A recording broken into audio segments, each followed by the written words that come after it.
ఓం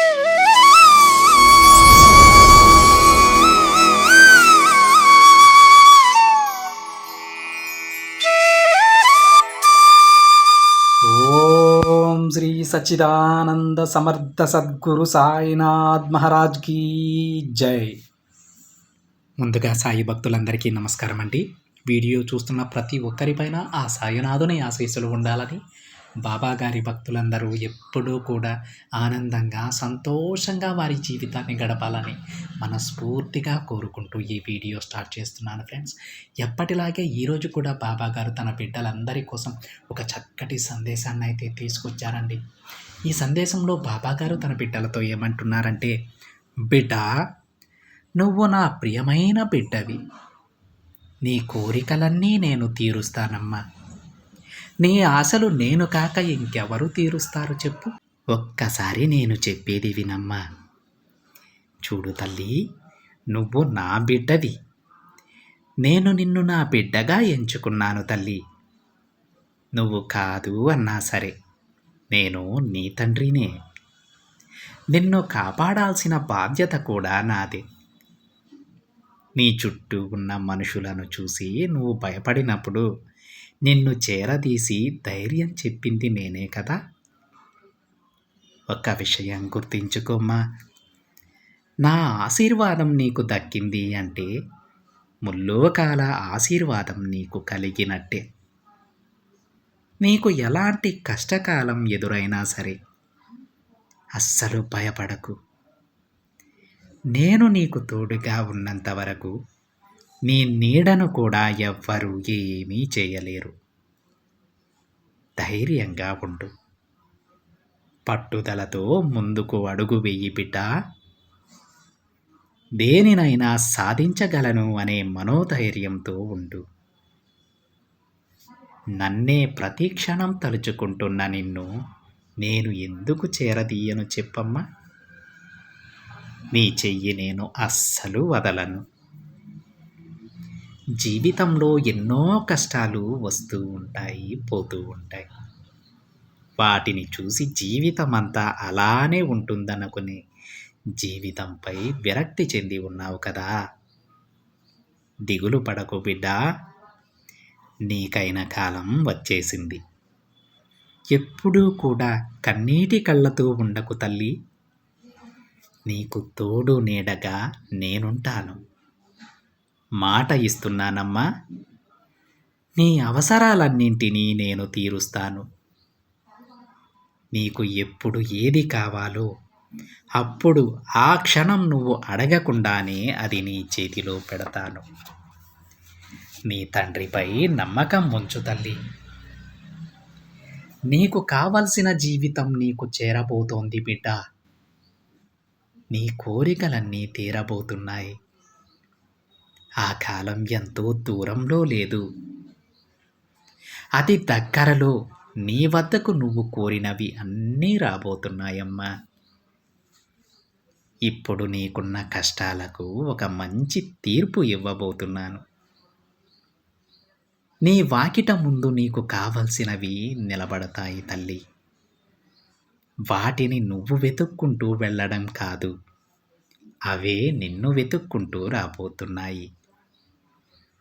నీకు రావలసిన అదృష్టాన్ని నీ గుమ్మం ముందు ఉంచుతూ ఉన్నానమ్మా. నీకైన దారి నేను ఎప్పుడో ఏర్పరిచేశాను. నువ్వు ఆ దారిని ఎలా చేరుకోవాలో కూడా నేనే చూపిస్తాను తల్లి. నువ్వు ఎలాంటి భయానికి గురి కాకు, ఆనందంగా ఉండు. నేనున్నాను కదా. నువ్వు నన్ను అడుగుతున్న ప్రశ్నలన్నింటికీ నా దగ్గర సమాధానాలున్నాయి. ఇక నీ ప్రార్థనలు ఒక్కొక్కటిగా అన్నీ తీరుతాయి. నన్ను నమ్ము బిడ్డ. ఒక్క క్షణం కూడా నన్ను మరువకు. నేను కూడా నా బిడ్డ చెయ్యి అస్సలు వదలను. ఇప్పుడు నువ్వు పడుతున్న కష్టాలు తీరిపోయే రోజు వచ్చేసింది తల్లి. నీకు మరొక విషయం చెప్పనా బిడ్డ? ఎండాకాలం, వానాకాలం, చలికాలం తరువాత మళ్ళీ ఎండాకాలం వస్తుంది కదా. ఇలా కాలాలే మారుతూ ఉన్నప్పుడు నీ జీవితం మారదా చెప్పు? నేను మారుస్తాను. అన్నీ మారుతాయి. అప్పుడు నీకే అర్థమవుతుంది అన్నీ నీ బాబానే చేశారు అని. అలసిపోయిన నీకు తోడుగా నేనుంటాను బిడ్డా. నీకు రాబోయే చెడులన్నీ నేను తొలగిస్తాను. ఇక కష్టాలు, బాధలు, శోధనలు అన్నీ ముగిసిపోతాయి తల్లి. ఇక నీ దిగులు అనవసరం. త్వరలోనే నేను నీ దగ్గరకు వస్తాను. ఆ క్షణం నీ ప్రార్థనలు, ఆశలు, కోరికలు, కష్టాలు అన్నీ నేను తొలగిస్తాను. ఇక నీ దిగులు, భయం, కష్టం వీటన్నింటినీ నేను తరిమేయబోతున్నాను బిడ్డ. నీ సాయి నీకు తోడుగా ఉన్నంత వరకు నీకు ఎలాంటి కష్టం రానివ్వడు. కష్టాలు ఎప్పుడూ శాశ్వతం కాదు తల్లి. అన్నీ మారుతాయి. నీ కష్టాలు ఆనందాలుగా మారబోతున్నాయి. నీ ఆశలు నెరవేరే రోజు వచ్చేసింది. నువ్వు కోరిన జీవితం నీ ముందుంటుంది. ఇక అన్నీ నీకు అనుకూలంగానే ఉంటాయి బిడ్డ. ఆ విధంగా చేసే బాధ్యత ఈ తండ్రి తీసుకుంటాడు. నీ బాబాపై నమ్మకం ఉంచి ధైర్యంగా ఉండు. అన్నీ నువ్వనుకున్నట్లుగానే నీకు అనుకూలంగానే జరుగుతాయి. అలా జరిపించే బాధ్యత నాది తల్లి అని బాబాగారు అంటూ ఉన్నారండి. ఈరోజు బాబాగారు తన బిడ్డలకు ఒక అభయహస్తాన్ని అయితే చూపించారండి. బాబాగారు చెప్తూ ఉన్నారు తన బిడ్డలకి, మీకు అనుకూలమైన జీవితం, మీరు కోరుకున్న జీవితం మీ బాబా మీ ముందు ఉంచుతారమ్మా అని బాబాగారు తన బిడ్డలకు చెప్తూ ఉన్నారు. అంతేకాకుండా ఎంతో అదృష్టాన్ని తన బిడ్డల వాకిట ముందుంచుతానని కూడా బాబాగారు తన బిడ్డలకు చెప్తూ ఉన్నారండి.